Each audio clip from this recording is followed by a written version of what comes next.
Hello friends, welcome to my YouTube channel G study class है। दोस्तों मैं लेकर आ चुका इस वीडियो में 12th का जो आर्ट्स है हमारा, यानी 12th क्लास का ज्योग्राफी का जो यहाँ पे मानव भूगोल है, उस मानव भूगोल का चैप्टर यहाँ पे हम 2 लेकर आ चुके हैं, जनसंख्या वितरण घनत्व और वृद्धि। उसका हम इसमें जितना भी लघु उत्तरीय प्रश्न सब हम देखने वाले हैं, काफ़ी आसान भाषा में, जबकि एग्जाम में पूछेगा ही पूछेगा। चलिए हम वीडियो को स्टार्ट करते हैं। उससे पहले आप हमारे चैनल पर नए तो वीडियो को लाइक कर लीजिए, चैनल को सब्सक्राइब कर लीजिए, क्योंकि हमारे चैनल पर टोटल आर्ट्स का ऑब्जेक्टिव और सब्जेक्टिव मिलता है। चलिए एक नंबर देखिए, जनसंख्या वृद्धि को परिभाषित कीजिए। हम लोग इसका उत्तर देखेंगे कि जब किसी गांव, शहर या देश में रहने वाले लोगों की संख्या समय के साथ बढ़ती जाती है तो इसे जनसंख्या वृद्धि कहते हैं। जैसे 2001 में कितना 103 करोड़, 2011 में 121 करोड़, ये हमारा भारत की यहाँ पे जनसंख्या है। तो वृद्धि कितना हुआ 18 करोड़। चलिए अगला नंबर क्वेश्चन देखते हैं। 2 नंबर क्वेश्चन हमारा क्या बोल रहा है, 2 नंबर कि प्रवास से संबंधित किन्हीं 3 प्रतिकर्ष कारकों को लिखिए, यानी प्रतिकर्ष। एक होता है प्रतिकर्ष, एक होता है चलिए यहाँ पे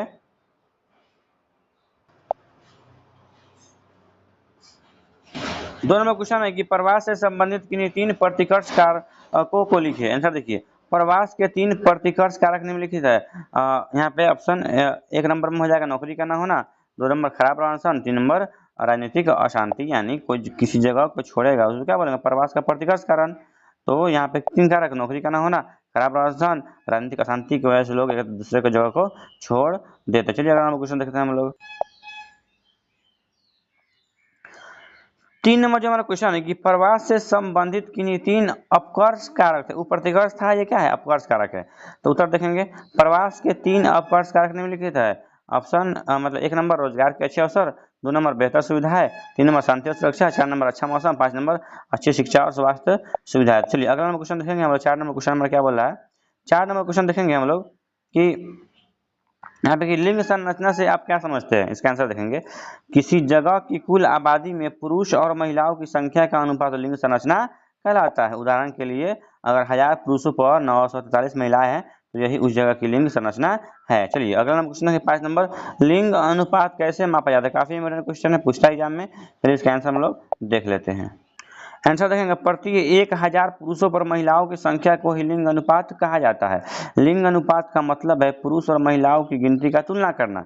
लिंग अनुपात का फॉर्मूला है स्त्रियों की संख्या बटा पुरुषों की संख्या गुना 1000। चलिए तो ये हो गया हमारा लिंग यहाँ पे अनुपात। अब देखेंगे 6 नंबर क्वेश्चन कि जनसंख्या के घनत्व से आप क्या समझते हैं। आंसर देखेंगे इसका, किसी जगह के हर 1 किलोमीटर में कितने लोग रहते हैं इसे जनसंख्या का घनत्व कहते हैं। मतलब 1 किलोमीटर के अंदर में जितने लोग रहते हैं उसका बोलेंगे जनसंख्या घनत्व बोलेंगे। अब जनसंख्या घनत्व का हमारा फॉर्मूला है कि देश की कुल जनसंख्या बटे प्रदेश की कुल जनसंख्या। प्रदेश की कुल जनसंख्या, हाँ, प्रदेश की कुल जनसंख्या बटा प्रदेश का कुल यहाँ पे क्षेत्रफल हो जाएगा। चलिए अगला नंबर देखते हैं हम लोग। 7 नंबर क्वेश्चन। 7 नंबर क्वेश्चन हमारा क्या बोल रहा है, 7 नंबर क्वेश्चन है यहाँ पे देखेंगे हम लोग। 7 नंबर क्वेश्चन कि जनसंख्या परिवर्तन के 3 घटक कौन है। आंसर देखिए, जनसंख्या परिवर्तन के 3 घटक निम्नलिखित है। ऑप्शन है जन्म दर, ऑप्शन बी मृत्यु दर, ऑप्शन सी प्रवास। अब देखेंगे हम लोग 8 नंबर क्वेश्चन क्या बोल रहा है।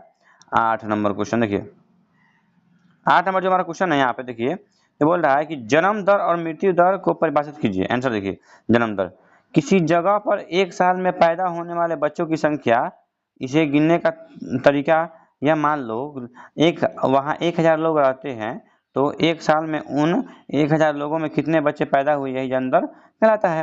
मृत्यु दर देखिए, किसी जगह पर 1 साल में मरने वाले लोगों की गिनती, यानी मतलब लोगों की संख्या, इससे गिनने का तरीका यह है कि मान लो वहाँ 1000 लोग रहते हैं तो 1 साल में उन 1000 लोगों में कितने लोग मर गए, इसे मृत्यु दर कहते हैं। मतलब 1 साल में कितने बच्चे पैदा हुए उसे जन्म दर, और 1 साल में कितने लोग मर गए उसे मृत्यु दर कहते हैं। चलिए अगला हम क्वेश्चन देखते हैं। 8 नंबर क्वेश्चन।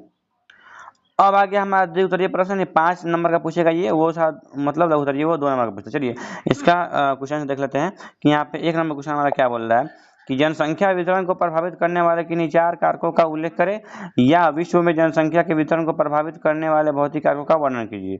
ये दोनों क्वेश्चन पूछेगा, उसका जवाब क्या है, एक ही। चलिए इसका हम लोग आंसर देख लेते हैं।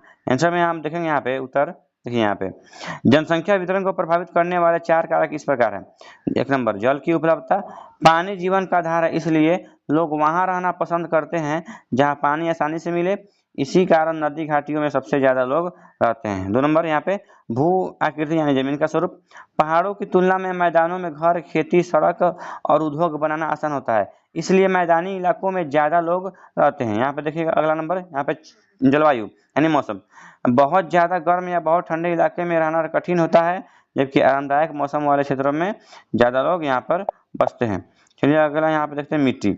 मिट्टी है कि मृदा यानी उपजाऊ मिट्टी जैसे दोमट मिट्टी खेती के लिए अच्छी होती है, इसलिए ऐसी मिट्टी वाले क्षेत्रों में जनसंख्या ज्यादा होती है। चलिए यहाँ पे 2 नंबर क्वेश्चन देखते हैं। 2 नंबर क्वेश्चन क्या बोल रहा है कि जनांकीय संक्रमण का सिद्धांत क्या है। इसका आंसर देखिए, यह सिद्धांत कहता है कि जब कोई समाज ग्रामीण, खेतिहर और अशिक्षित अवस्था में होता है तब वहाँ जन्म दर और मृत्यु दर दोनों बहुत ज़्यादा होती है, लेकिन जैसे जैसे वह समाज तरक्की करता है अर्थात नगरीय, औद्योगिक और साक्षर बनता है तो धीरे धीरे जन्म और मृत्यु दर दोनों कम होने लगती है। तो ये हो गया हमारा 2 नंबर क्वेश्चन का आंसर। अब हम देखेंगे 3 नंबर क्वेश्चन हमारा क्या बोल रहा है।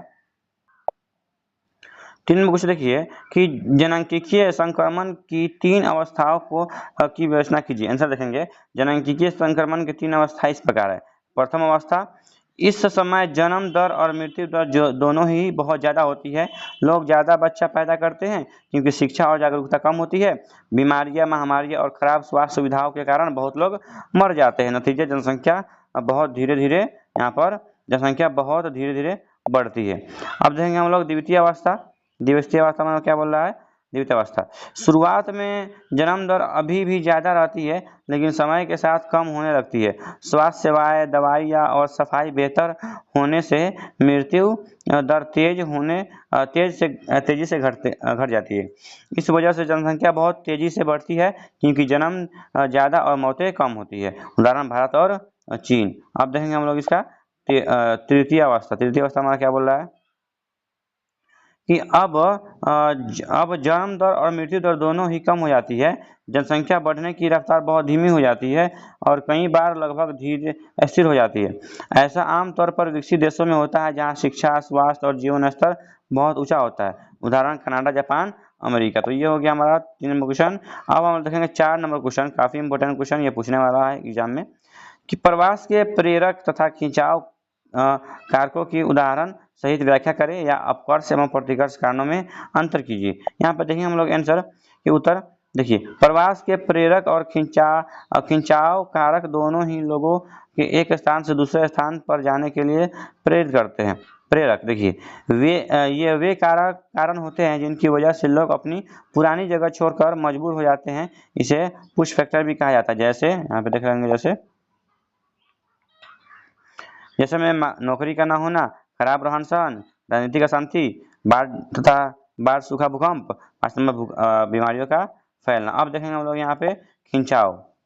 खिंचाव में हमारा क्या बोल रहा है, खिंचाव में देखेंगे कि ये वे कारण होते हैं जिसकी वजह से लोग किसी नई जगह पर बसने के लिए आकर्षित होते हैं। इसे पुल फैक्टर भी कहा जाता है। जैसे रोजगार के अच्छे अवसर, बेहतर सुविधाएं, शांति और सुरक्षा, अच्छा मौसम। तो ये हो गया हमारा ये इसमें का 4 द्वितीय प्रश्न। इसी से आपका एग्जाम पूछे, काफी इंपॉर्टेंट है। तो वीडियो को लाइक कीजिए, चैनल को सब्सक्राइब कीजिए और सारे दोस्तों में शेयर कर दीजिए। चलिए मिलते हैं।